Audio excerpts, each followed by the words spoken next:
Hello guys, ഞാനിപ്പോൾ തമിഴ്നാട്ടിലെ തിരുനെൽവേലി ഡിസ്ട്രിക്റ്റിലൂടെ പോയിക്കൊണ്ടിരിക്കുകയാണ് കേട്ടോ. ഇപ്പോൾ നല്ല ചൂടാണ്, അതുകൊണ്ട് വഴിയരികിൽ ഒരു നൊങ്ക് വിൽക്കുന്ന ആളിനെ കണ്ടു. അങ്ങനെ ഇവിടെ ഇറങ്ങിയതാണ്. ഈ സൈഡിൽ റോഡിൻ്റെ രണ്ട് വശവും പനകളാണ്, ആവശ്യം പോലെ പനകൾ കാണാൻ പറ്റും. അതുകൊണ്ടാണ് ഇങ്ങനെ നൊങ്ക് വിൽക്കുന്ന ഒരുപാട് ആളുകൾ ഇവിടെ കാണാൻ പറ്റും. ഒരു നൊങ്കിന് 30 രൂപയാണ് കേട്ടോ വില. ഒരു നൊങ്കിന് 3 പീസാണ് 30 രൂപയാണ്. ഇലയാണല്ലേ പഴയ പനയിലല്ലേ? പനയില.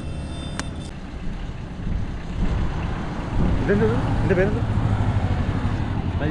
പഴനി. കള്ളാണോ?